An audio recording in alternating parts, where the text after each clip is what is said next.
blast. Teenage dreams and neon screens. It was all rad, you know what I mean? Like, you know, it's like whatever, together forever. We're never gonna sever, laughing and sharing our stories clever. We'll take you back, it's like whatever.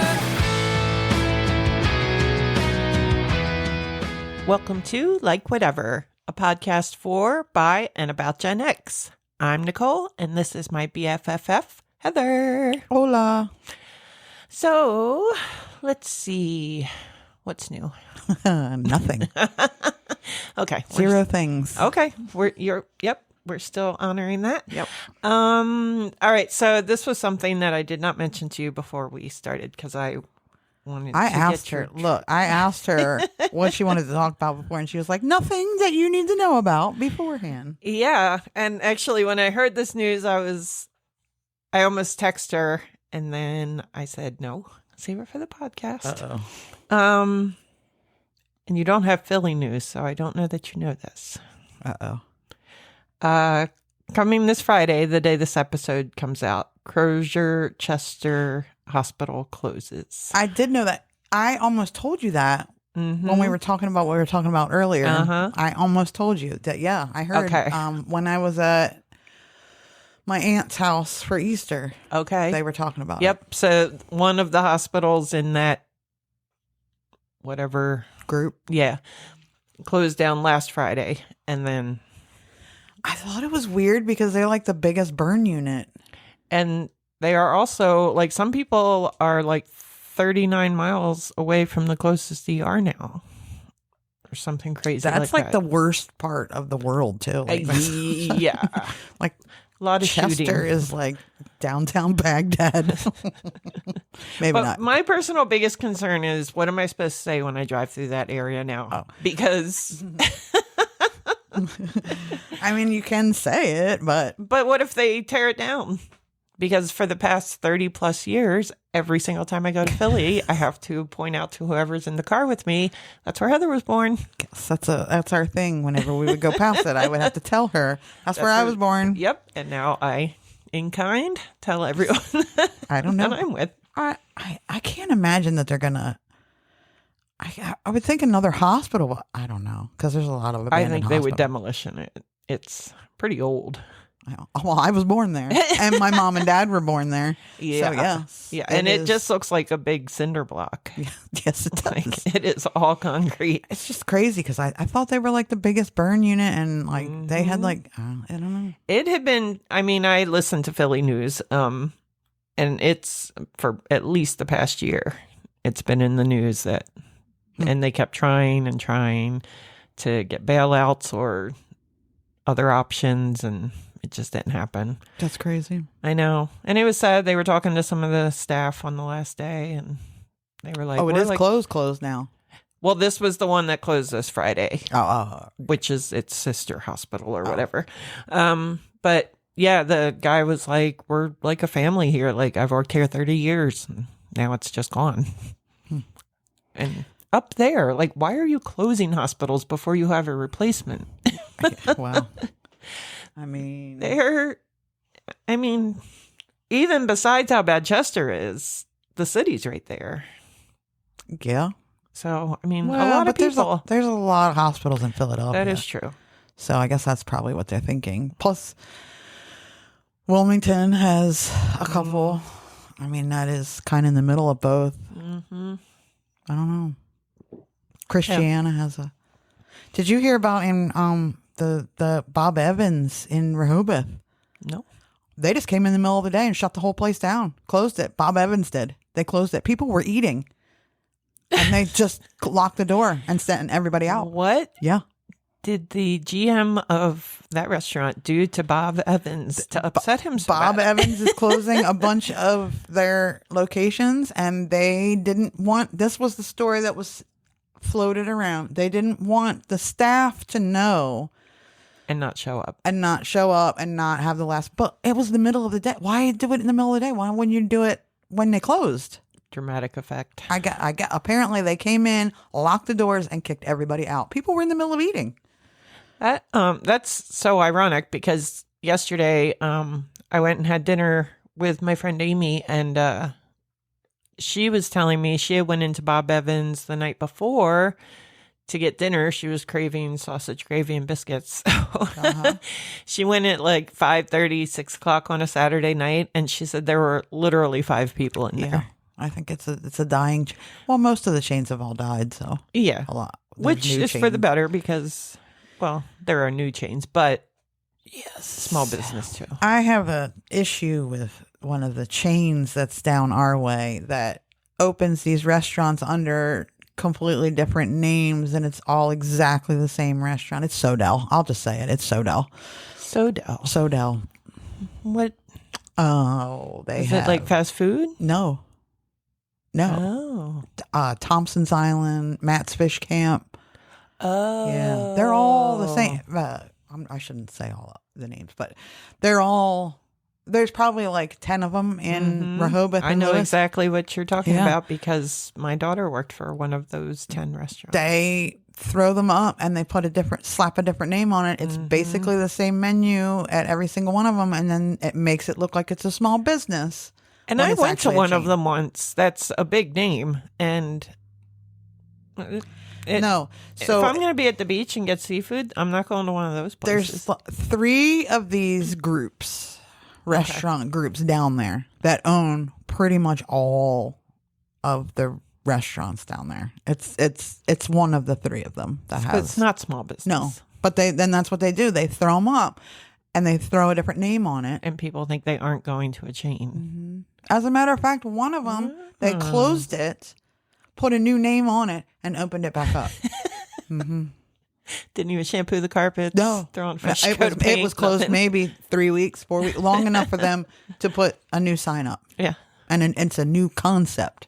But it's what they do down there, and I think That's terrible. it is terrible. And here's why I think it is terrible also, because those chains, like a Bob Evans or Outback, I know specifically, are owned by a proprietor. So there's a Right. single person that owns that, or Who started with one Yes. restaurant. Yes.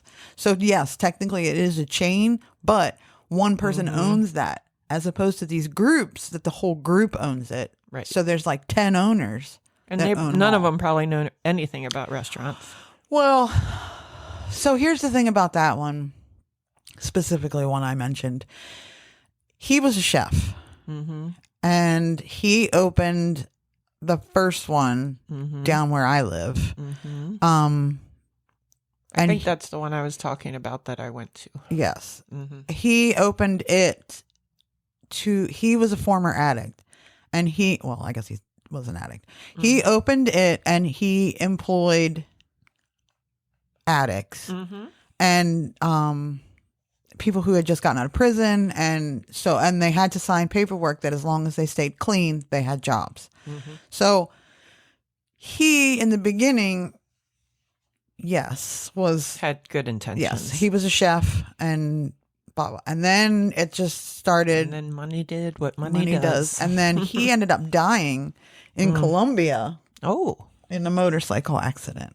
I remember that. Or so they say. I remember know that, that. but- I know who you're talking. Yeah. And yeah, I thought. Yeah. Anyway, and now it's owned by the group, and they just have thrown up. I mean, and where I live, there's 1, 2, 3, 4 of them in like 2 miles. I'm just going to stick with the shout out to Purple Parrot Yeah. because that is just my favorite. Yeah. And I know that one is independently owned. Yeah. I hope. I don't know for sure because they just sold, Oh, they did but I sell. don't know who they sold it to. I thought they sold to a couple, but that doesn't mean Yes, anything. I It could thought be so, a couple in the group. They could be a couple of groups. I don't know, but I do like the Purple Parrot. Yes. Yes. Anyway, I digress. Yeah. Their food is amazing. As a former small business restaurant owner, it is very fucking frustrating Yes. that these places open and everybody is like, "Oh, support local businesses." Well, that's and exactly they're what not. happened to your restaurant in Bethany. Yes. All those, it's probably those groups you're talking about that came in and did that. Or was that But that might have been the start of that. Because all That was those the beginning restaurants were because kind the of one the that same. moved in next door was one of the other groups. It was like the one on the end of the other side of the street. Yeah. I feel like kind of the same feel. Yes. Mm-hmm. Yep. Mm-hmm. Yeah. Anyway. Fuck them. Yeah. Fuck them all. Yeah. Anyway, couple other things. Have you ever seen Madonna and Guy Ritchie's son, Rocco I Ritchie? have not recently. He's a beautiful man. I have no doubt. Yeah. So, yeah. Guy Ritchie is my favorite director of all time. Right. And Madonna's one of probably your favorite pop star of all Yes. time. I've seen her several times. Yes. But yeah, they have a son named Rocco, and I hadn't even really thought about it. And he popped up on my feed one day. I don't know why. And I was like, oh, okay. I imagine. He's a very perfect combination of the two of them. Yeah. Yeah. You have to look him up. I will. And then one last thing today that cracked me up at work. I'm a counselor, so I have a caseload and I do case notes and case management, blah, blah, blah. So anyway, I was closing out a case today, so I had to go back through all the old notes as I was closing the case out and like do a summary on it.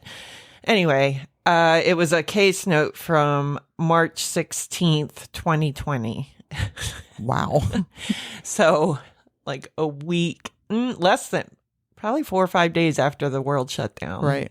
And I had written in the case note that I had spoken to her, this client, and we talked about X, Y, and Z, and we both decided we would just reach out to each other as soon as everything gets back to normal. I was like, wow.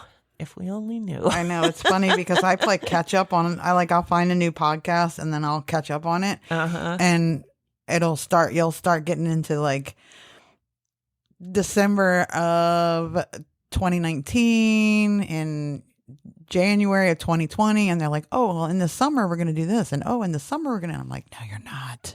You're not doing any of that. You're not going to do any of that. I know, it's so funny. It's like time traveling to go to listen. It really is. It feels like from March 2020 until 2022 just didn't exist. Yeah. Like in my mind, I'm like, when I think back into recent history, I'm like, was I wearing a mask or wasn't I? Like, and that's how I judge around when it happened. That whole time is a blur to me because I had just started at the post office, and it was. I traveled to Disney that summer. Oh, yeah. I think it was that summer, or was it the following summer when it was still pretty rampant? But I don't remember when they opened. My mom decided we were going, so smart. And my niece and nephew were going, so I wanted to go and be with them. And I came home and promptly got COVID. I never got COVID. Never. I've had it 4 times. I never had it. It sucks. I actually probably did have it at some point, and I just thought it was well, you would know. It's bad.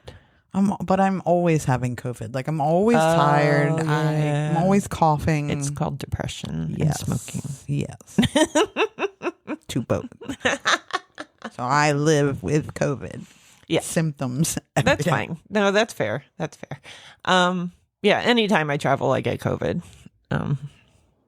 Every time. Since COVID came around. But anyway, yeah. So I think that catches up. Oh, I did watch. Did you ever watch Righteous Gemstones? No. All right. Season 4 just wrapped up. The last episode was Sunday night. And we just watched it. I fucking love that show so much. It's so stupid. Like, my husband didn't like this season. When it ended, he said, I'm so glad that's over. Like, it was so dumb. It was stupid. It didn't make any sense. And I'm like, yeah, it's not supposed to. I mean, it really, like, the storyline did spiral out of control this season, but the characters are so funny. Like that Goggins guy, William Goggins, he's in it. He's Uncle Baby Billy, and he's in White Lotus. Did you watch White Lotus? No. Oh, God damn it. I know. I know.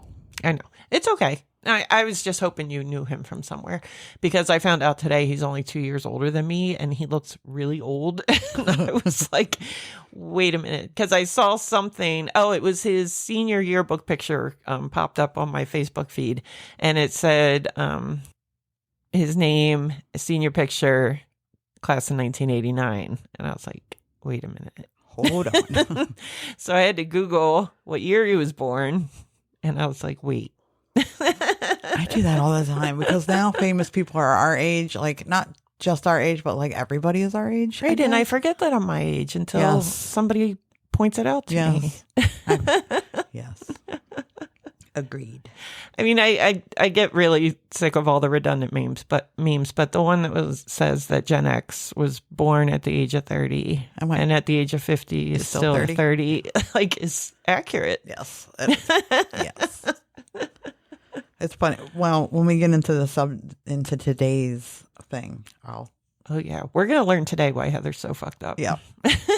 Today is gonna be all about Heather. Woohoo! So let's fuck around and find out about van life. Oh my gosh, you guys have no idea what you're in for. Okay, so here's the thing. We were van people. So you know how it's popular today to be in these nice fancy vans, and we had just a van. Mm-hmm. With a 2x4 frame bed. Yeah. And no seats in the and back. no windows. No windows in the back. It did have two in the very back because it had curtains. Did they open? No. So you rode around in the back no matter what the weather was. All right, I'm jumping ahead. Go ahead. Yeah. My fault. Like really hot, you mean? Yeah. Yeah. Because there was probably no air conditioning. In your cage? I don't know. Yeah. No, you definitely didn't have air conditioning. So the cage was a different car. I promise you didn't have air conditioning. The cage was a Vega. Oh. Yeah. So it's a the Vega Suzanne station. Vega? A Vega station wagon. And they flipped over like you're gonna get us sued. Anyway. Oh. What? I was going to try to sing it out of key, but I'm lucky I even got close to being in key, so I'm just going to drop it. Stop right there. All right. My sources were my brain, motorcities.org, at classicaamerican.com. Nice. And I got to send my dad a lot of stuff, and he was so sad. Oh, because the reason I'm doing this now is my dad's birthday was the other day, so... Oh, yeah. How old is he? I don't know. He was born in 51. You do that math. 74. 74. My dad is 74. Wow. That's really old. Isn't that weird to think about? He doesn't look 74. No, he does not. He does not act 74. He definitely does not. So, yeah. Let's find out why I am a weirdo. Since the 70s, van life has been an enduring symbol of freedom, adventure, and nonconformity. What began as a rebellious movement among free spirits evolved into a widely accepted lifestyle embraced by a diverse range of individuals, from hippies and wanderers to digital entrepreneurs and minimalist travelers. The essence of van life has remained the same, escaping societal constraints to explore the open road. However, the way people experience this lifestyle has changed drastically. Yes. And I see these new vans and I'm like, wow. Yeah. Wouldn't that have been cool? Yeah. No, I didn't have any of that. In the 70s, van life was driven by countercultural ideals and a rejection of conventional living. See, when I was doing this and I was putting this all together, I was like, okay, so when I was like a teenager, maybe even older, I might have even been in my 20s when I was like, realized that the majority of people did not have this lifestyle that I lived. Like lived in a stationary house. that didn't travel like all the time. Like it was like neighborhood friends. I didn't, and like, did you have a bicycle? Probably not. I did. Did you? I did have a bicycle. Oh. Because the house. Okay. The one house we lived in had a really long driveway, and I fell in it all the time. I fell on my bike all the time. And one time, this is terrible. Today I am ratting my parents out on everything. Nice. I love it. Thank God they don't I can't wait listen. to see them again. No, I'm just kidding. Thank God neither one of them listen. They're getting ratted out. Well, your mom will just deny it all. I know, right? So we had this long driveway, and I would ride my bike in the driveway, and I fell all the time, and my dad would sing. I don't know how many of you have been to Disney as many times as I've been to Disney, but in the Country Bear Jamboree, the one sings "Puddles of Blood on the Floor." So every time I would fall, my dad would sing it super loud, "Puddles of Blood in the Driveway." And that is one reason why I'm weird. Yeah. You definitely get your weirdness from your dad. 100%. My mom is like the most normal out of all of us. Super normal. Yeah. Yeah. I don't know about super normal. Well, no. Compared to the rest of us, yes. Yeah. Yeah. Yeah. We're weird. Ba-da-da-da. The vans were decorated with shag carpets, hand-painted murals, and cozy interiors designed for long-term travel. Today, van life exists in a world influenced by social media, sustainability, and remote work, where modern vans are equipped with solar panels, Wi-Fi, and brand sponsorships. We did not have any of that. The cultural context of the 70s. The 70s was a time of cultural revolution. The Vietnam War, civil rights, the environmental activism led young people to seek alternative ways of living. Many rejected traditional careers and suburban lifestyles in favor of exploration and self-discovery. Yeah, that's what your parents did. Van life embodied this desire for freedom, allowing individuals to travel wherever they pleased without being tied to rent or mortgages. So I will die on this hill. My mother will not. But I know that on her deathbed, she is going to say, confession. yeah, she is going to say, I think, okay, so we did van life until I was 5. We got my sister when I was 5, and she was ruined everything. It ruined everything. My dad his brother bought a restaurant, so we all moved as a group down to where we live now. Yeah, at least you stayed together as a unit through all of this. That is true. And although you did lose your sister once. What do you mean? Didn't your mom lose your sister? Oh, once? my mom lost my sister many times. Oh, okay. Yeah. She was always missing. But we lost her once in Vermont. Oh, yeah. For like half a day. Maybe even the whole day. I don't know. But we lost my sister a lot. But we stopped because, I started going to kindergarten. And apparently I was repeating things in kindergarten that I should not have been repeating, which...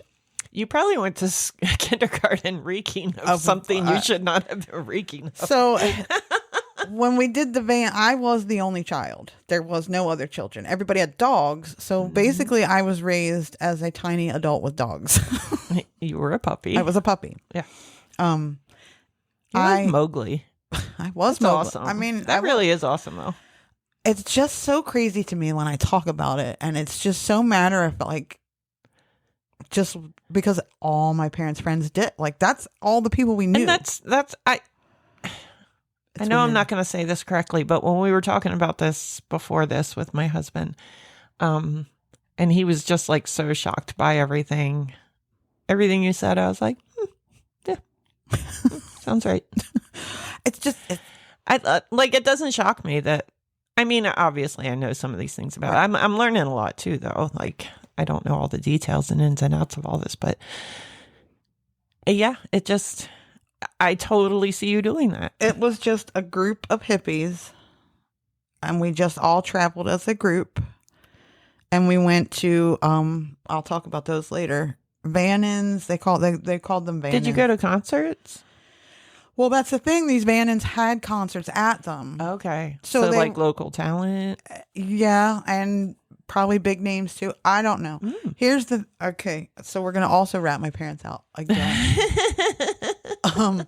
Because I was the only child, they would just put me in the van and then go like, I would fall asleep in the van and then they would go and do whatever it is that they would do. So they probably did see concerts. You've always been very chill.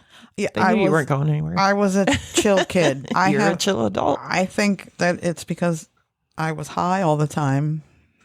And you were raised by a pack of dogs. And I was raised by a pack of dogs. Just 2 in particular. Anyway, the rise of custom vans, because this is really what I want to get into. Vans became an extension of personal identity. The 70s saw an explosion of creativity and vehicle customization. Drivers transformed their vans into mobile homes, featuring shag carpets and velvet-covered seats, wood paneling and built-in beds, mini fridges, and cassette decks. Murals depicting fantasy scenes or psychedelic artwork and transportation. Interest in vans was driven by the younger generation. Some vans of the era offered pinstriping with colorful rainbow-colored graphics. Others reflected pop culture, including the movie Star Wars, one of the highest-grossing films. If you look up the Star Wars van, it is pretty cool, and I probably saw it at some point. Popular models included the Volkswagen Bus, the Dodge Tradesman, and the Chevy G20, vehicles that were sturdy enough for cross-country adventure while offering space for customization. So ours was because I asked my dad, was a 71 GMC C10. Ooh. And it was called Dragon's Dream. And it had a dragon on the side. That's so cool. And it had Dragon's Dream painted across the front. So in my mom and dad's van club, there was a guy that did all of the artwork, and he still works as an artist today. Mm-hmm. He did some murals for my mom and dad in the restaurant. They had a really cool mural. The restaurant was downstairs and the bar was upstairs, and it was the upper deck. And it was kind of Grim Reaper. I don't think it was the actual Grim Reaper, but he was Grim Reaper-esque, and he held a lantern up. And so as you walked up the steps, the lantern would like shine up, and it would be like crossing the River Styx.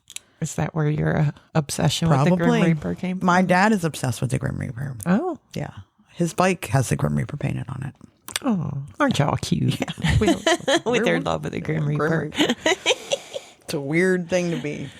Anyway, so my dad's best friend also had the Chevy C10, which, okay, here's the thing. My dad loves a GMC. My dad only bought, because they make trucks, just trucks. It's exactly the same thing as a Chevy, but he won't buy a Chevy truck because GMC makes trucks, just trucks. So it was exactly the same van, but one had a Chevy logo and one had a GMC logo on it. But he had the Chevy C10, and his was named Wildfire. And his didn't have anything on the side, but it did have Wildfire on the back doors, and then the front of it had a stallion. Yeah, that was running. Pretty. Yeah. They were best friends like that. They met. My dad at the time was working in factories as an electrician, and he met. I don't remember what his BFF did, but it wasn't electric work. Anyway, they met and fell in love, and he is coming down next week to stay with my mom and dad. Yeah, they are still in love. Totes adore. We did everything with him and his ex-wife now. Literally everything. Here's the saddest part of that. So his best friend had children that wouldn't talk to him.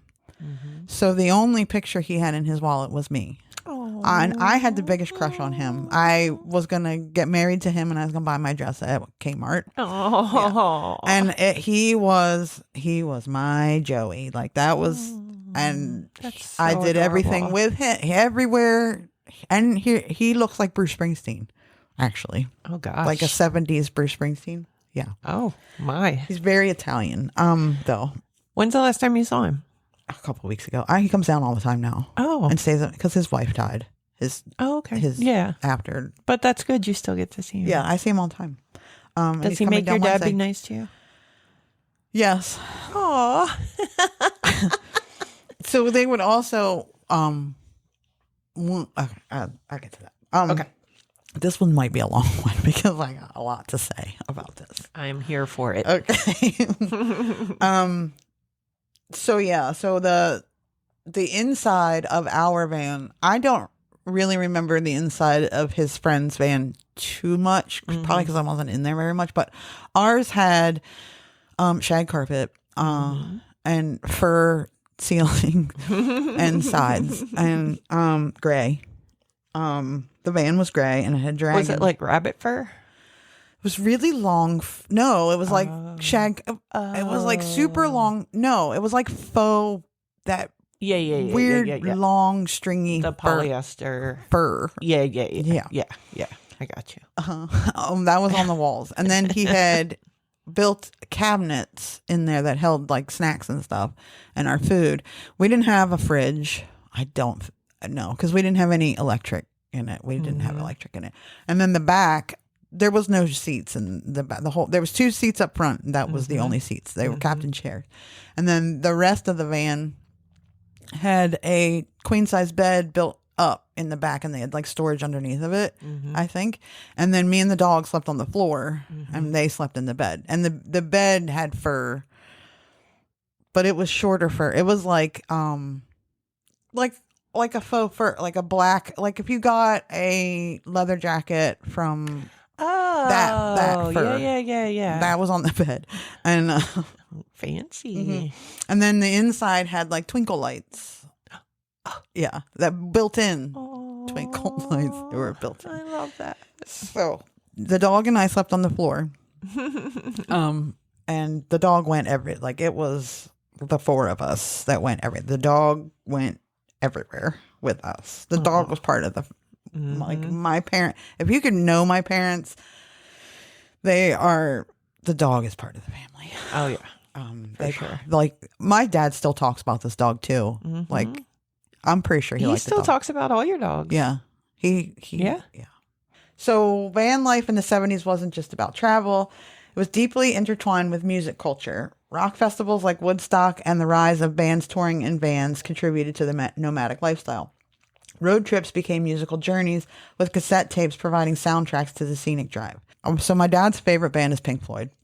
Okay. I don't think I knew that. Yeah, they have seen Pink Floyd. I almost was going to do Pink Floyd this week, but then I was like, no, I'd rather do Vanny. We listened to the Eagles a lot. We listened to Steve Miller Band. Fly Like an Eagle was my favorite because there was a part that I always said was the shooting by part. So this was the music I grew up on. And I actually saw Steve Miller a couple years ago. Last year? The year before, and it was fucking amazing. Really? Oh yeah. Still? Yeah. Oh yeah. Yeah, they're one of my favorites. Yeah, it was amazing. I saw it at the Freeman. I'm not a huge classic rock fan, but that's what I never really like I don't them. think my dad likes Led Zeppelin because I don't remember ever listening to Led Zeppelin. Or the Stones. We didn't really listen to the Stones, but it was Pink Floyd all the time, every day. And we had a huge cassette deck in there, and it blared music all the time because it got stolen. And all his tapes got stolen. And I was so upset because the Steve Miller tape was in there. And I was so upset because the Shootin' By song was gone. Oh, no. So if you listen to Fly Like an Eagle, you'll know which part is the Shootin' By part. Remember when traumas were simple? Yeah. Your van just got My cassette tape's gone. Yeah, my favorite one. So anyway, my dad and his best friend worked in factories, and then they would get late. One of them was there's a casino there now in Philadelphia. It was all in Philadelphia. It was in Philadelphia, and it was Domino Sugar. You just told me this like a year ago, and this blew my mind. Yeah, and my dad worked at the sugar factory. It's right on the water, right in Philly. And they made it into a casino. Yeah, now. and I've been to that casino. Yeah, they haven't. Him and his BFF have not gone. Why? I don't know why. I think I've asked him like, why don't you? Because they went to Atlantic City all the time. Yeah. And he's like, I don't. They don't want to. Does he not gamble anymore? Oh, come on. Oh, okay. Actually, he hasn't been to Atlantic City in a while. Yeah, I don't gamble anywhere near as much as I used to. Like, it's just. It's because it's everywhere now, I think. It is, and you literally never win. Yeah. Like back in the day, you could go in with $20 and play for a little while anyway, and get hour entertainment. Because everything was $5 freaking dollars now. Yeah. Every table minimum is like 10, 15. So it's not even worth it. Yep. So they've not been to that, but they worked at so they would work at factories, and then they would get laid off, and then we would go on these journeys all over the East Coast.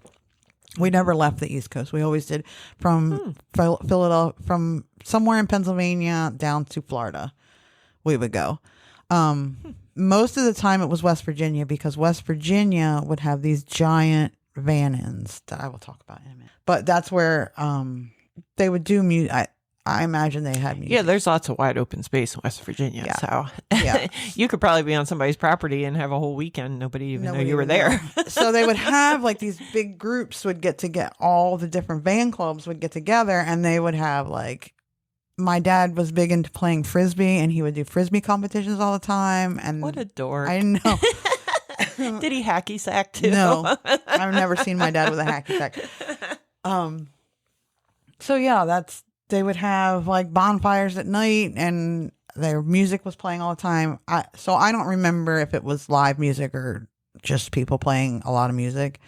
Yeah, it's hard to tell. Yeah, and it was basically just a bunch of hippies Yeah, I'm sure there were a lot of musicians Hanging showing out. up and Yeah. maybe hanging out, and they tripping probably on sold acid stuff and- to each other, and like Yeah. their wares or whatever, not Right. just acid, you but get like. all high and you just fucking jam out. And here's the thing about that. So I know my parents had to have dropped acid when they were on these All right, things. what was the name of his van? Dragon's Dream. Okay. So I What's know. his favorite band? I know, but they had to have been dropping acid when they had me All the around. time. Like all the time. All the time. I promise you. That's why the dogs were raising you. So, and then I think about all this stuff as an adult now because I know what happened at these things and I understand now. And I think back and I'm like, literally no one gave a shit about me. Well, they did, but they knew you were fine. I don't think it's necessarily a bad thing. It You was have a fucking field out in the middle of West Virginia. yeah, but are Everybody was all of tripping your balls. yeah, but are all of your memories amazing? Yes. Right? So what? I So know. it wasn't conventional. I like just think it's funny. I mean, so many people will be mortified and horrified and want to like throw your parents in prison and throw away the key, but you had an amazing childhood. I grew up in the church, living in one house, perfect attendance in school, honor roll, and my childhood fucking sucks. So True. Yeah. It's just one of those things where it's like, it was my experience for so long. And I can't fathom that other people did not do this. Like, this is not the way other people lived. it's like my first marriage. Well, Everyone's not this miserable. Just me. Okay. and that's kind of it. It's like, Yeah. it very really- few people and had especially that experiences I young. did. Like Yes. you don't know anything outside that. No. I at least was seeing other things and be like, nah. I was literally But that's not all you around knew. other children. There was a girl that was very short that I could not. And then my mom and dad love to tell this story. I don't think she was a little person, but she was like in between little person and like she was like 5 foot tops. I mean, there are people that are like 4'10". Yeah, she was like that small. Yeah. And I kept telling my mom and dad that I could not understand why that little girl didn't want to play with me. Because she was tripping balls. And my mom She was like, "Well, because this she's kid, not a leave me little alone." girl. So everybody in that group, I was known, and this is another thing that's really weird because my dad has reunited with this fan club, and like once a month or so, once every couple of months, they all get together up in Newcastle and they all have a beer and whatever. That is the cutest thing. Yeah.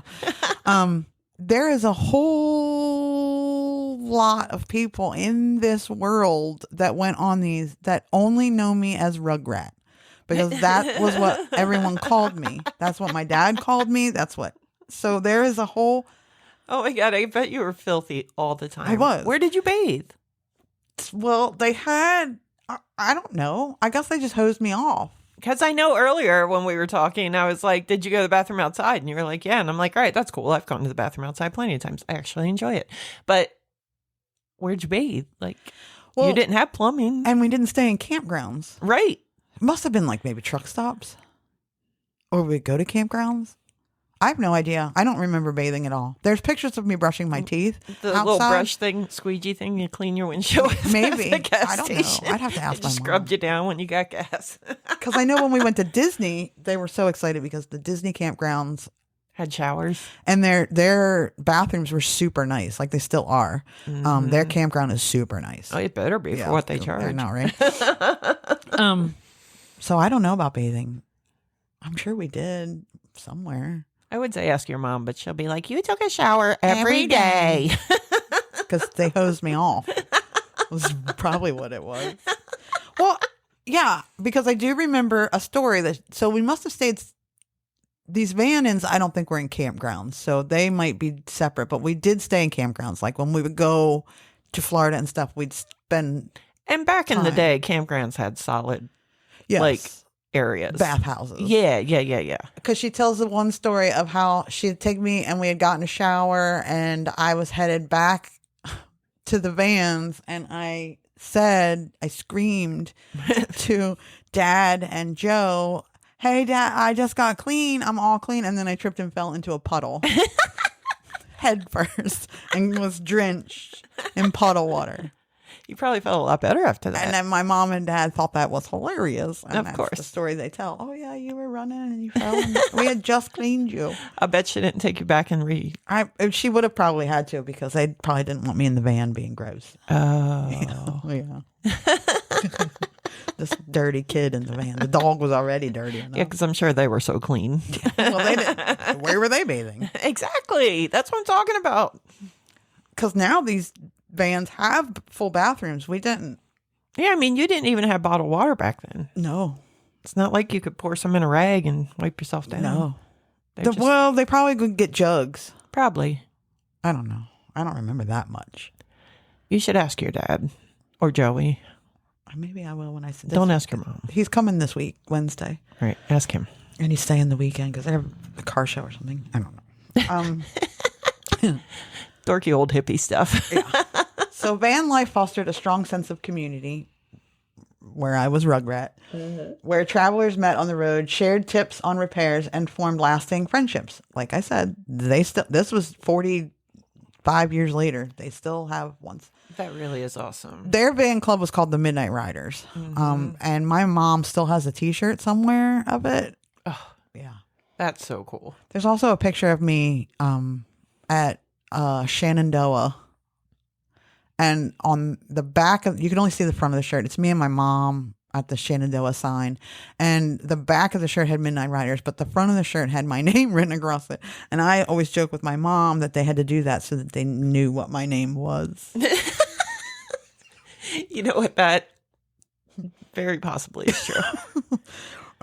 Because they did have you name your sister. They didn't have a name for my sister. No, and you named her. I did So name her. Yes. somebody random probably named you, and they kept forgetting what it was. Well, no, my dad wanted to name me Snowstorm McGee, and my mom said no. My mom wanted to name me Michelle after my grandfather, and my dad said no. And I don't know where Heather came from, but here it is. Yeah. Yeah. I remember that Michelle thing now because that ties into something else weird about it, which hasn't happened to me in years. Really? But we'll talk about that another time. Okay. The first van club, Associated Vans, was formed in Southern California in 1966, and hundreds would follow.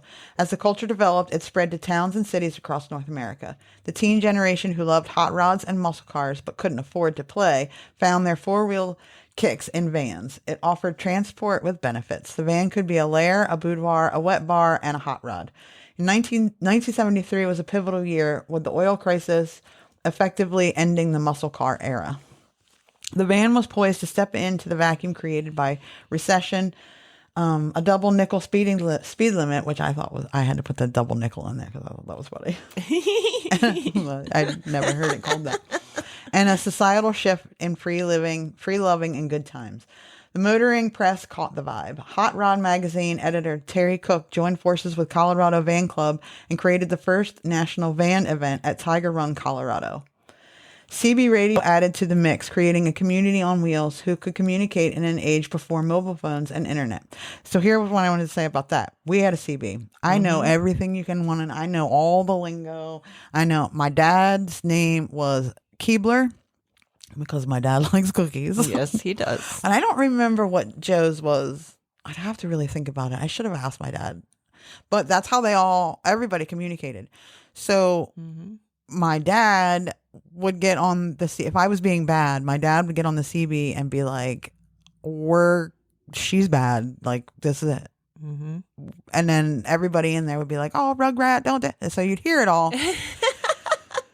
And then one time we got to wherever we were going, and Joe went and we pulled over, and Joe went and got a chair and pulled the chair out and opened it up and said, "Let the beatings commence." Oh no! Yes, and then I got spanked.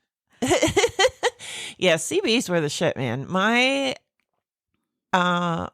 dad, when my parents got divorced, my dad remarried my Janet, and they are still together 40 some years later. Whoop, whoop.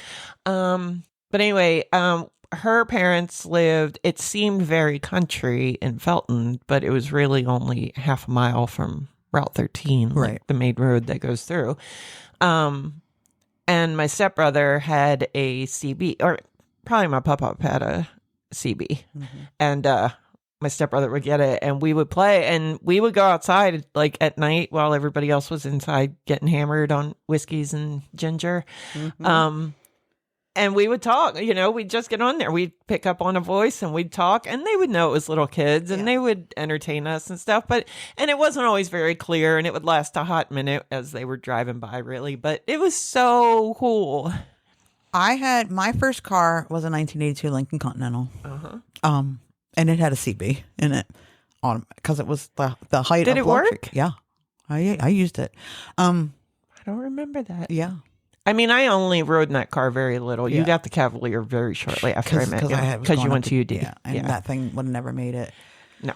But here's the thing. So And it when would have taken up 2 parking spots. yeah, my dad bought a CB after when we had a CB forever, and then he had one, and he would make my sister, because when my sister was a teenager, obviously she got away with a lot more than I did. And anyway, my uncle had a condo in Florida, and my sister and her friends would go down every year. I remember that. And he would make her take the CB. So we know. I know.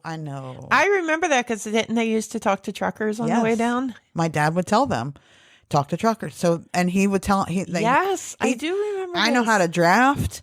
I know how to talk to truckers, and they would so the truckers would keep an eye on them. My Yep. I remember that. There was a couple of times where they would say, you know, because my dad told them, before you go to get gas, find out on the CB, radio on the CB, what's a good gas station, blah, blah, blah. Where's it safe? Where's it safe? And they would talk to the truckers, and the truckers would be like, I got you, little ladies. I see you coming. So would they be like, my dad made me bring my CB, Yeah. his CB. Yep. Can you? That is so cool. And Because that is total honor system shit. Like, Yeah. your dad would have no way of knowing if they No. drove them somewhere and murdered them. No. So just be a kind human was, And they awesome would be to like, hear. I have daughters. because it feels like everybody in the 70s was a serial killer. Right. So it's good to know there were actually good people. Yeah. Well, this was the 90s, so there wasn't as many serial killers well, in the 90s. yeah, but the social media still wasn't a big thing Yeah, it yet, was- I mean, so it was still pretty easy It to was get away with it. near the end of the Yeah, of the- cameras. Well, were it was starting- near the end of the serial killing era. Yeah, because it. But they could have. I mean, they could have died. was People so were easy still back then. Yeah, I mean, but Yeah, for they sure. would radio and say, you know, and truckers would be like, "What are you in?" And she had a Sunbird at the time. Yep. And they would say, you I know, remember the that. little blue Sunbird, and what mile marker are you? And they would say, and then another trucker would come on and be like, I'm at that mile marker. I see you. Hop behind me. And they would draft that, because you have to let a trucker know that you're drafting. They have to know you're back there.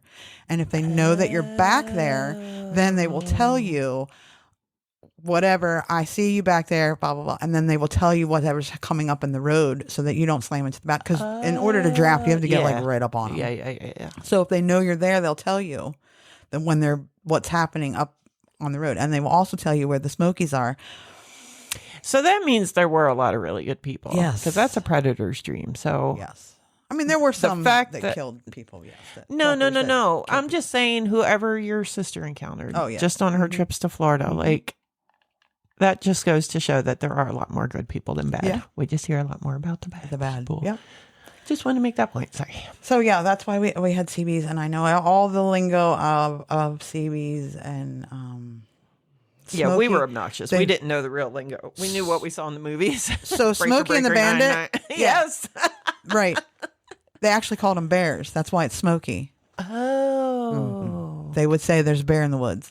Oh. Yeah. Yep. I so know. Smart. I know. You're so smart. I know. I lived it. Yay. The van craze was in. They called them the boogie van. Was the coolest van of all. No one can say exactly when the boogie van was born. It was sometime after the Big Three introduced their range of small business vans in the 60s. SoCal surfers started to upgrade their old station wagons and jalopies. The vans met their needs, providing transport, a place to store their boards, and a den to sleep in before the next set of waves. As young men came home from Vietnam, many found returning to society difficult. A van and the open road gave them the space they needed. So my dad was a surfer. I was going to say, Yes. it all makes sense Yeah. now. My dad was a big surfer. One of his friends had a hearse. That was his surf wagon. That was always your dream car. Yeah, I know. Ugh. So the hearse, because it has the wheels, that was good for taking your, and flower vans is the same, basically the same as a hearse. But yes, that's why my dad was a surfer. Yep. Flared arches, bubble windows, which our van had, a bubble window, wide wheels, and side pipes were essential elements. So I was telling you this story. That's why I put that in there. Side pipes. My uncle's van had side pipes. And I was told, I don't know, 456,000 times, do not put your leg down when you get out.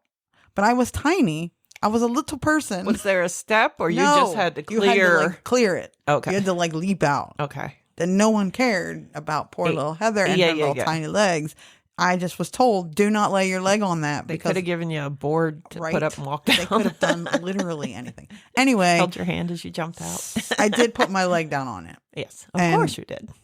I burnt my leg. And I didn't want to get in trouble. By no means were my parents abusive. No. I say that they beat me. They did spank me. I was spanked.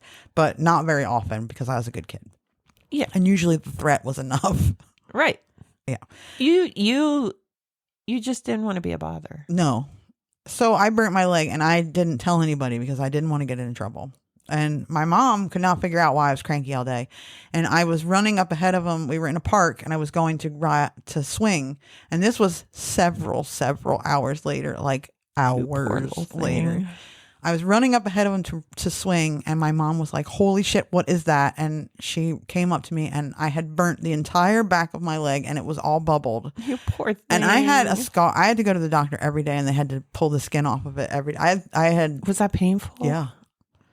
Because they didn't give you painkillers or anything. They just peel it off. Bite on the stick. Bite down on the stick. This is pretty much... Here's some whiskey, Heather. Do this shot first. So yeah, and then they would put cream on it, and then they would wrap it, and then they would send me on my way. But I didn't tell anybody, and my mom was like, oh my God. They didn't take me to the emergency room. They waited till the next day to take me to a doctor. Because they were probably high as kites. So I didn't tell you this. So we went to... they were like, if we show up there like this, they're going to take child protectors going to take her. So one time we were in a park or we were camping somewhere, and while they set up camp or did whatever it is they did, they would send me and the dogs out to go get away from us, basically. So because we just spent all this time in a van together. So the dog and I went and somehow rustled up a wasp nest, and we came back and we had both been stung in the eye. And my mom was like, oh fuck. So it's not funny you get stung in the eye, but I picture you and the dog running up, and you with both swollen have like eyes. swollen shut eyes. So and you're both like, ah. My mom and dad found a ranger and was like, what are we supposed to do about the dog? Because the dog, yes. The look she just gave me, yes. Oh my God. The dog her eye has been stung. Where can we take her? Where's a vet or whatever? And the ranger was like, the kid also has been stung. And they were like, yeah, your dad, she'll be fine. Your dad was like, yeah. But the dog, more importantly, has a swollen eye. The kid has a matching one, but she'll be fine because she's done this before. Yeah. So, yeah. She's fine. Mm-hmm. She can express how she Yes. feels. The dog can't. No. So we need to know what to do about that. Yeah, yeah. Yeah. So I just wrote about, I told you all about our van and what it looked like. It did have the cabinets. Did Like not wood paneling? Yeah. Nice. The cabinets were I was like wood picturing them white. I was going way too modern. Yeah, no white paneling. No, it was all wood paneling. I was actually picturing like pressboard with white. No, no, full on wood paneling. So we talked about the bucket seats, the CB, muscle car engines. I don't know that we had. I'm sure we did because my dad loves that kind of shit. So I don't know. Pop top sun we did have a sunroof. Exterior. Oh, sun so you visor. did get a little air. Spoilers, hood scoops. We didn't have any of that. Sound systems were crucial. TV was an option. It was not. I never knew anybody that had a TV until like the 80s. That's ridiculous. Yeah. The van was a blank canvas of sheet steel waiting for whatever your imagination or wallet could afford. So we're going to, also I have pictures of the van that I lived in, that Nicole's going to put up on the socials. Oh, yes. And if you don't do the socials, I'll show you people at work. Oh, shoot. I did forget to do it at the beginning. That's okay. We can do it at the end. Like great review, all the socials. Yeah. Okay, go ahead. Yeah. That's because I didn't use the right script. Because I can't find I it. don't have a script. I like. Oh, yeah. I like going commando when you do it. She's raw dog in this episode. I am. An entire industry sprung up to service the customization scene, from accessories to paint and interior design. Jering of Indiana was one of the earliest companies to offer a range of custom van builds, frequently changing its model lineup. Its Zodiac series featured different interior combinations, from basic lined and carpeted models to a full party pad. Was it based on the Zodiac? Probably. Like Marches Will Be Blue with fish? Probably. Yes. Talented painters were in high demand. Sharon Roberts of Etiboke. Luckily, you had a talented painter travel with you. Yes. And can I say his first name? Because it cracks me up. Yes. The artist's name was Artie. Artie. Artie. The Artie. artist. Artie. Maybe that's not his real name. Probably not. Maybe that's what my dad did. Maybe that's just because he what was they the call artist. Artie. So I don't know. He did the art. He still calls him Artie because he went to the meet. He went with them all, and Like, he said he Artie remembers was what his there, name was. and this was there, and that was there, and Your dad's name probably isn't really Dave. it's not actually. Sharon Roberts of Ontario was known as Lady. She was highly regarded for her custom artwork. She could charge $2,000 a mural in the 70s. Which, God damn. I know. Imagine what that is now. She was balling. Yeah. So was Artie probably. Yeah. Although he probably did a lot. I'll pay you. I'll Yeah. gladly pay you Tuesday for a hamburger today. Sure. Clubs stretched all over North America. Van fests. So the ones that I asked my dad about was Expo in Fisherville, Virginia, and Burnt Chimney, Virginia. And he said there was a holiday weekend one, but he didn't know where it was. Mm-hmm. And then I do remember one time they did like at one of them, and I don't know what, but they would pull boats in the mud behind vans, and they would that was the thing that they did. Pull boats in the mud. Like a mud hopping, like the vans would drive in the mud and pull a boat behind it, And like, somebody be in if the it boat? was snow. Yes, like if it was right, snow right. here. Okay. Yeah, That sounds amazing. yeah, I do remember those. Like almost like it was almost like what the fuck are those trucks called? Like the monster truck. It was like a monster truck show minus the monster trucks. Man, that vans. sounds like fun. Corporations from Coke to Yamaha commissioned custom vans to promote their wares.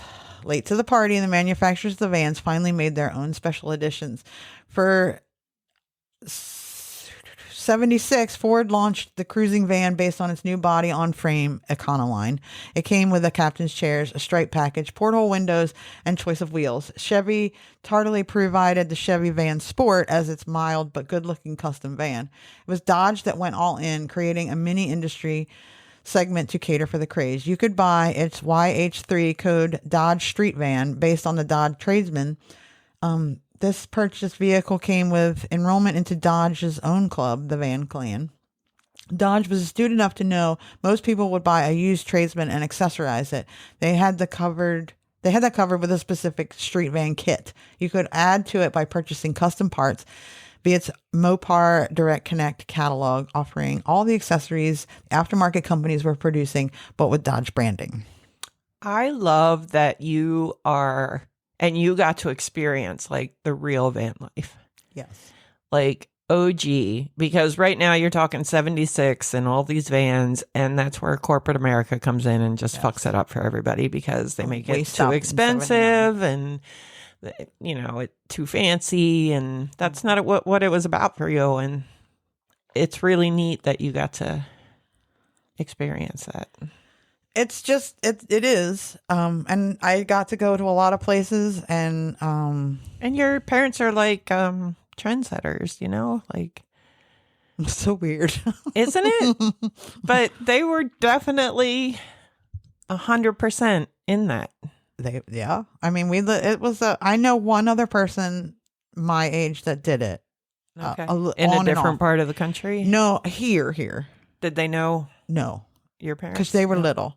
But she did. She only did it like every now and then. Like her dad had a van, and they did van like travel vanning, and he had a custom van. So they did like hardcore road trip kind of things. Yeah. Okay. Whereas we lived the whole lifestyle. You literally lived in a van. My dad was the president for a while of our van club, and I love that because my dad was the mayor of Felton for a long time, and I feel like it's pretty equal, and I'm really proud of him for that. Yeah. We had, in between being homeless, because I'm sorry, I don't care what they say. We had no home. We lived in a van. That's that's the deathbed confession from her mom. She will say, yes, we were homeless. He'll be like, I knew it. But we lived in this one place that was, in the summer, it was a Jewish day camp. And my dad was the groundskeeper. There's too much for me. There's a great picture of me at the day, because they let me go to the day camp, of me and a bunch of little New York Jewish kids. Were they in like dark shorts, white button down, blue button downs? No, it wasn't Hasidic Jews. No, I don't necessarily mean Hasidic. I just mean they were dressed proper. Yes. They weren't dressed like they were at camp. No. And you were a puppy. Yes. So yes, they probably didn't know what the fuck to make of you. Right. They told that story for like 5 years. It also explained like a lot of my like confusion over religion, because because they probably did. Real. I mean, Yeah. My grandfather, both grandfathers of mine were Catholic. Strict. Well, they weren't. They both got excommunicated because they didn't marry Catholic women. Oh. And my mom's father was Italian Catholic, and his mother didn't even go to their wedding. She did go to my mom and dad's because she said it wasn't my mom's fault that she wasn't Catholic. Your dad's Irish, right? Irish Catholic? No, we don't have any Irish in it. Scottish and British. Scottish Catholic? Sure. I don't know. They're Catholic. My grandfather was Catholic. Your mom's Italian, though. Yes. By her maiden name. Yes. And well, your dad's Scottish by his last name. And British. There's more British. You just hear Irish Catholic, so that I guess that's...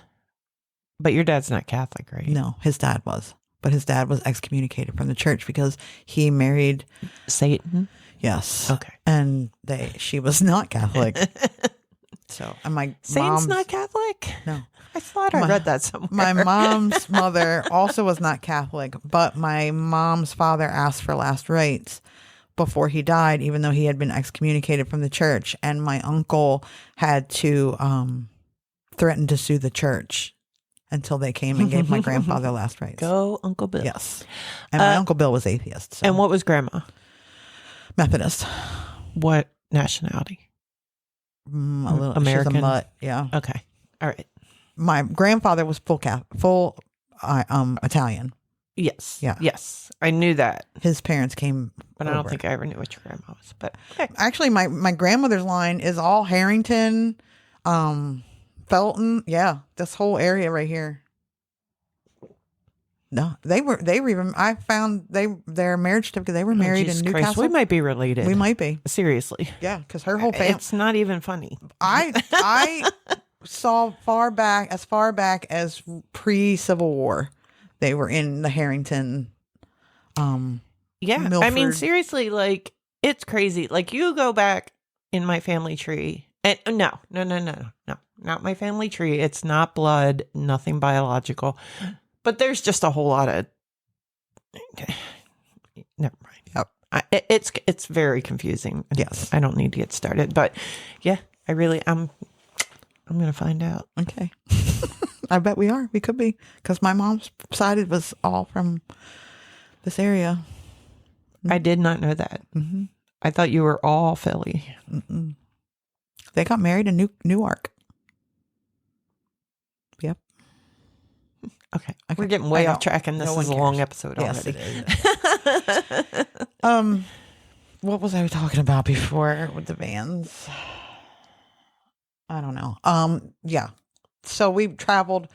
Oh, the Jewish day camp. Yeah. So we had these giant parties because my dad was the president of the van club. So they would have van club meetings, but really they were just big parties with kegs and a lot of pot, probably. And I was the only kid. This is why I was always 30, because I had to be the adult because everybody was fucked up. So did you say it was a Jewish day camp or an Yes. overnight camp? It was a Jewish day camp. So Because I'm from everybody Philadelphia. left at the end of the day. Yes. Staff, everything. Yes. And then your dad pulled out the megaphone. Yes. And was like, hey, you guys. Yes. And it was And on all a the pond. Vans came in. Yeah. It was on a pond because it had a really big dock. That's so fucking cool. No wonder your dad was president.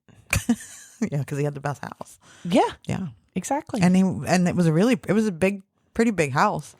That's so from cool. what I remember. And then all winter long, there was nobody there. So, You should write a movie about this. so we lived there for like a year, maybe even 2. And he took care of the grounds. And you got to sleep in the house. Yes. Okay. I did sleep in the house, not outside in the run. The dog slept also in the house. So we had Misty, and my dad's best friend Joe had Midnight. They were brother and sister. Yes. Midnight bit several children, but would have moved the earth for me. And those kids probably deserved it. One of them did. Yeah. Fuck those kids. Yeah. But yeah, so we had Misty and Midnight, and Misty died very prematurely. She was only 5 when she died, which now makes me fun. I thought we didn't get Misty until I was like 2, but we were 5. I was 5 when she died, so they must have got her at the same time as they got Are me. you guys from the same litter? No, she was only 3, maybe. No, she was only 3. I lied. She was 3. I was 5. Same mother? Yeah. Okay. Oh, man. So it was the dogs and me, and that's why I always say I was always a small adult, because I was around adults all the time. There was no other kids. I didn't know how to interact with other children. I was feral, for reals, feral. And to this day, she doesn't know how to interact with people. Oh no, I don't, especially not people my own age. She's better with children now. Flip flops. I don't know if I'm better with children. Yeah. They like you. Some of them. So yeah, I was always just above my own age because I was always around adults. Yeah, you mimicked your environment. Yeah. One of the reasons we did have to stop doing the Vanans and going we had my sister. She came and she was not good. And also I started kindergarten because I guess they had to put me in school. I'm surprised they really thought about that. I wonder if they hadn't gotten pregnant with your sister, if they would have settled down and put you in school, or if they would have been like, we homeschool her. Yeah. Although you still would have learned, because if they would have bought you books, you'd have been like, all right, and you would have read them. I did Yeah. all my own learning. Yeah. Yeah. They gave me a set of You probably would have been encyclopedias. better off not going to school. That's true. They gave me a set of encyclopedias, and I read the whole set. Mm-hmm. So the other reason is because I was repeating things in kindergarten, kindergarten that I was not supposed to be, and they were calling my mom and dad a lot about things. Your dad was like, "Would she just shut the fuck up?" There's also pictures. Your wife of or your me. mom's mortified. There's a lovely picture of me. I'm sending some pictures to Nicole so she can put them up. Yes. I'm not going to send this one because A, I don't know where it is, and B, She doesn't want to incriminate her parents. no.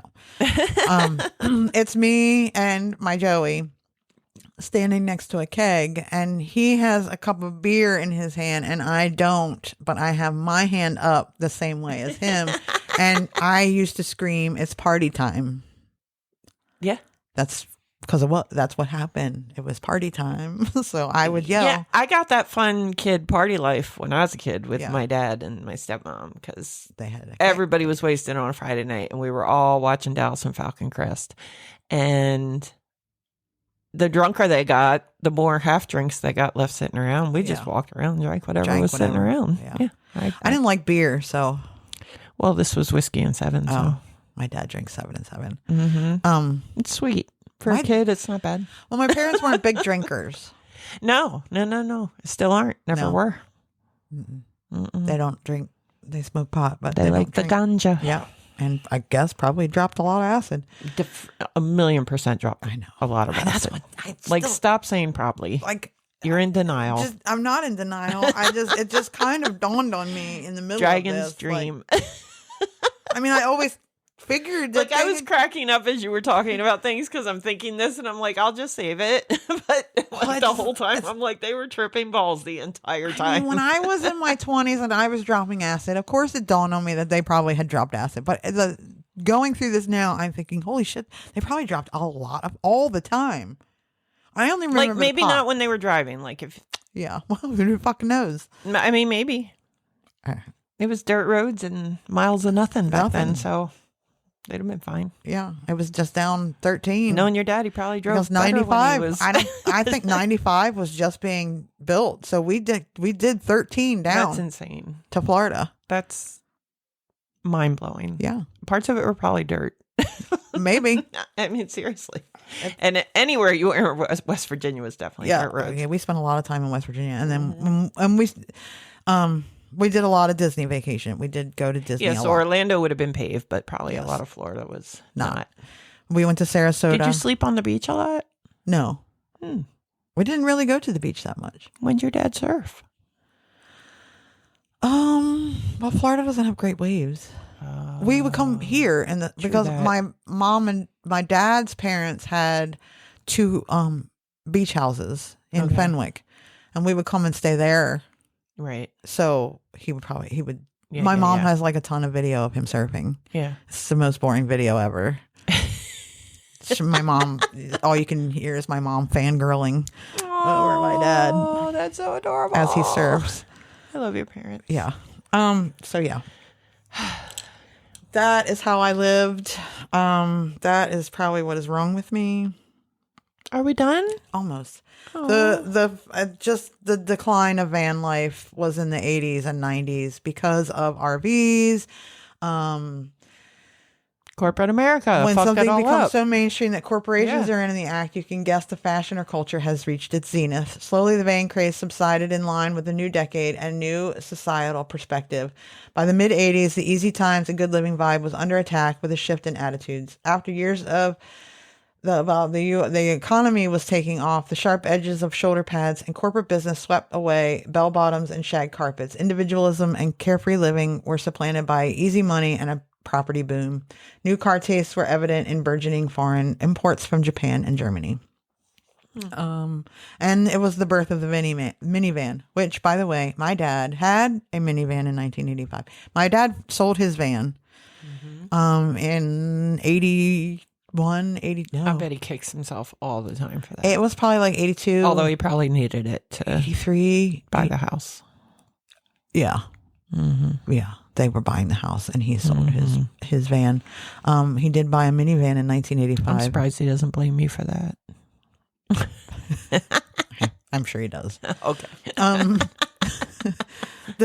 So he has a minivan. He still has his 1985 minivan. He also has 3 vans at his house currently. Mm-hmm. Two of them do not have windows. His 85 van did not have windows. And when we were traveling, then in the minivan, my sister and I, because it didn't have windows in the sides or the back, we would draw pictures before we left and we would tape them to the wall. All right, now that's sad. So we got really good at looking out the front windows. Although that's an amazing way of making you use your imagination. We had to really use our imagination. Your parents were so clever. Yeah. The 80s and 90s RV culture expanded, offering more comfortable but less adventurous versions of van life. Road travel became more commercialized, and families chose larger recreational vehicles over DIY van conversions. And we were also on the cover, not the cover, but we were in an ad for Winnebago. Mm-hmm. As I told you, if you listen to the Space Shuttle, episode, the space. I don't remember what that's called. What we named that one. I don't either. I don't ever listen to these after I've done editing. I couldn't even tell you what happened. I have a confession to make. I haven't listened to one in months. I know. Usually you would tell me when you listen to it. I know. So now it weirds me out to listen to it. I know. I don't like it. Yeah, I don't like it. So now the van life is in fact back, but it's certainly not what it was now. It isn't. And I was being a big get off my lawn girl when we were talking about this earlier. It's still very cool. Like, I feel like the early 20s dream is to road trip. Yes. And I mean, it's just the world they live in. I think the way that your parents did it is so much cooler and so much more fun and so much more memorable. Yes. Especially without social media. Yes. Because so many people are too focused on getting the right making picture content. And making the video and getting paid and blah, blah, blah. But it is still a dream. And I can relate because when I, early on in my first marriage, I worked for a corporate restaurant in, Christiana, and it was close to the university. So I worked with a lot of, students from the university, but at this point I'm an old married hag, even though I was the same age as them. But anyway, this one girl was at the end of the school year. She had a little hatchback car. It wasn't old, but it wasn't real nice. Mm-hmm. And she had a dog, and she loaded up her little car and took her dog and was doing a cross country trip for the summer. And I was like, oh, like that was my dream. And instead I got an old ball and chain, but but I feel like it's always been a dream. And to me, even now, like, I'm not a big fan of flying, but I love a road trip. Like, even the birthday trip I took with recently, I'm going to leave it at that. The road down, on the way down, shortly into the ride, we see a sign for Acetate Island, and we're like, hey, let's go. And we just pull in, and there happen to be pregnant ponies on the side, wild on the side of the road, and I haven't been there in forever, and it was such a nice diversion. And that's not something you can do when you're flying or taking a train or anything like that. A couple of years ago, me, my husband, and my nephew were like, we should take a road trip for Thanksgiving. And so I went online and looked, Niagara Falls, dirt ass cheap on Thanksgiving, because you're pressing your luck. But we got lucky. It was cold and windy, but no snow or anything serious like that. And we got a room for like $100 a night. So between the three of us, we split 3 nights, and we went. There was a casino right across the street. We walked over and saw the falls. We wanted to go. Oh, and it was funny too, because that was, as we were driving up, a car crashed on one of the bridges coming into I remember the United States. Because I was like, holy shit, because you were up and I remember that. And my sister-in-law is a very high stress, very high anxiety, and she's like, turn around, go home. We're like, fuck it, we're fine. We're like halfway on the way up, and we're kind of watching the news, and they don't know if it's terrorism or what's happened. Turns out it was a rich kid in his daddy's expensive car driving way too fast, and crashed into the toll booth. It was nothing. But the first day or two we were up there, it was totally shut down, police presence everywhere. Like it was kind of cool that we went up and saw it. But that was so much fun. And, you know, on the way up, I have a picture hanging in my living room of we were just driving up a highway. I don't even know where because I'm terrible at directions.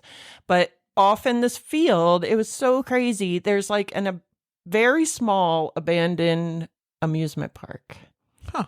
And there's a Ferris wheel. And I took a picture of that Ferris wheel. It was like sunset behind it. It was gorgeous. And it's those little things that you get out of road trips. So that's why that life is so appealing. It's really sad that corporate America comes in and fucks it up because, of course, you're going to take the tiny house on wheels over what you lived in. Well, sure. While your experience, though, was so much more raw and real, I feel like. My dad is a biker, you know. Yes. And he goes to Sturgis and all the bike rallies. And one of the reasons he does still have a van is because he does still go sleep in his van. His van is not one of these new vans. He's an old man. Yeah. He still has the plywood floor in the back of his van, and he still goes and he still sleeps in the van. It's in his soul. It's who he is. It is. It's just, I don't know. It's crazy to think. And now that we've gone through, like when I was writing all this and looking it all up, and I was like, well, I'm mostly going to just talk about my personal experience because I feel like that's what people care about. And, but then it's so rad. as we're going through it, and then I'm talking about it to like, not just because I'm talking to all of you, and I know I'm looking at Nicole, but you know, and I know she knows all of this, but still it's like, I don't know. It's just, it's so surreal, I think, for me to think that was my life. Like, just. That was your entire toddler years. Because there's a show, there was a documentary on, I want to say it was Netflix or one of them, and it was called Vanans, and I watched it, and I made my mom and dad watch it, and it just brought back so much. And there's no kids in any of those pictures in any of that video either. But one of the rallies that we were, or Vanans that is in it, that we were at. Oh, yeah, that's so cool. I want to say it was the burnt chimney. Okay. I don't know. It's just weird going back through it, and I guess thinking about it, and most people didn't do that. So, well, seriously, honestly, thank you. I know I say it every week, but that was amazing. This is probably my favorite episode ever. Yeah, that was so cool. So cool. I loved it. Now you all know what's wrong with me. Why I am the way now I am. Y'all know why she's so awesome. Well, don't you wish you could be her? Well, it's why I'm so laid back, probably. It's why I'm so like whatever. Yeah. I'll never forget someone in our lives told you once you were accommodating to a fault. And it infuriated you when it was said.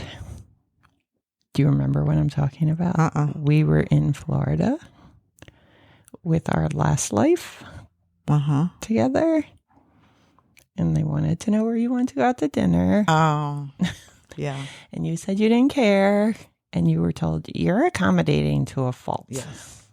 And I remember you being so irate because it was meant to be a criticism. Yes. And it's really at your core who you are. Yes. And that's why, like, you really, truly don't care. Like, whatever. Yes. Like, you're a pretty basic eater. Yes. Pretty basic. I mean, you're like a 5-year-old. You're a pretty basic. I don't want to say basic. That's not I don't know. It's totally true. But and a lot of that comes from like if you don't want to do something, you're going to be like, no, I'm not doing that. Yeah. So it's not like you're a pushover. Yeah. But if you're in a situation, you've chosen to be in that situation. I don't want to say you necessarily want to be in that Right. situation, but you Most have times. chosen to be there. So you are going to play along. Then you're going to accommodate. Like, it's just not worth, like, you're not going to be like, oh, I have celiac disease. I can't eat there. No. And that time. Because everything comes on a bun. Everything. And you're stuck with it. And so we If should you not don't tell- eat I'm it, not they gonna shoot tell you. that story because I don't know what. I also think that a lot of my independence and Mm-hmm. my enjoying my aloneness, Yeah. which apparently You spent a lot of time apparently that makes it very difficult for other people in relationships with me to. Yeah. I mean, I've grown accustomed to it, but goddamn, when we met at UD, you drove me fucking nuts because I would be like hype and ready to fucking go on a Saturday, and I'd call you and you'd be like, no. And I'd be like, come on, blah, blah, blah, blah. No. And I hang up, call you back. Nope. And then I call and you'd be drunk and the Beastie Boys were there and it was all fucking over at that point, but you know, whatever. Well, I enjoyed the Beastie Boys when I got drunk. Oh, vodka. So I don't drink now. So yeah, I think a lot of my independence and my wanting to be alone. Mm-hmm. Also, I have to, when I sleep, I like to sleep in a corner of like, I like my bed pushed up against the wall. I mean, your bed's perfect where you live now. And I like it like closed in. And I think that probably comes from, Yeah, you always have had that. I have slept in a van. Because when I was 7 months pregnant, sleeping in your bed. Yeah. Yeah, I was right up against the wall. Yeah. I had to sleep against the wall because you had to get up and go to work. I had to go to work. Yeah. You didn't One want of to us had to disrupt work. me. I'm just kidding. She worked. Don't. I made her work. I mean, kind of. As soon as We I tried to. worked together quite a few times. Yeah. Yeah, of course. She was my bartender. Yeah. Anyway, so now that explains a lot about who I am, and now you all know me a little bit better, I think. And now you all know why she's the better half of this episode. Even my fucking nephew said so because he started listening and he's only listened to 3 episodes and he will text me and be like, oh my God, like that's so cool. But he plays video games with my husband. So they say things on the headset that I can't hear. And the other day I invited him over because I was like, you need to come over and I'll buy you pizza. And I just really want to hear you tell me how great my podcast is because I haven't seen you face to face. And so he comes over and then I find out that he thinks Heather is really funny. So he does still have favorite nephew status because he actually listens. Right. And I'm pretty sure he's the only person in my life who listens to it. At least Heather has people who love her. Shout out to the post office people. They're religious. I know I love them. Thank you. Yes. And shout out to Gen X Watch and Free Nights and Weekends. Yes. We love you guys. Thank you so much. I love the camaraderie that we've kind of built together and how we share each other's shit and just try to promote each other and boost each other up. And hopefully one day one of us makes it. Don't Free forget Nights and Weekends. Podcast comes out on Fridays. And Hearts of Glass is the book out now by Pat Green. Yep. Yes. And if you're looking for it, it's Gen X Watch. Yes. On the socials. socials, yes. Yes. Okay. Also on socials, you should check us out because we are on all of them at Like Whatever Pod. If you want to, we're on TikTok, all the socials, blah blah blah. I lost my place. Oh, here it is. If I could real quick, if you're on Facebook, if you could just go on and like us or follow us, like it is like pulling teeth to get followers on Facebook. Yes. And I work my ass off on the She socials. does. She does. I have slacked in the past week or two, I admit, but I'm going to get back on it. But seriously, like other socials, boom, everybody follows you back. Yeah. Facebook. So if you're on the Facebook, get on it. yeah, although I do post a lot and I'm obnoxious, but you could follow us and then just not see my posts. That's fine. Just Just follow us. if you want to talk about your van life, if you are another child and you remember any of this, and Oh my God, I would love to hear other stories about this. send us an email to likewhateverpod@gmail.com or don't, like whatever. Whatever. Bye.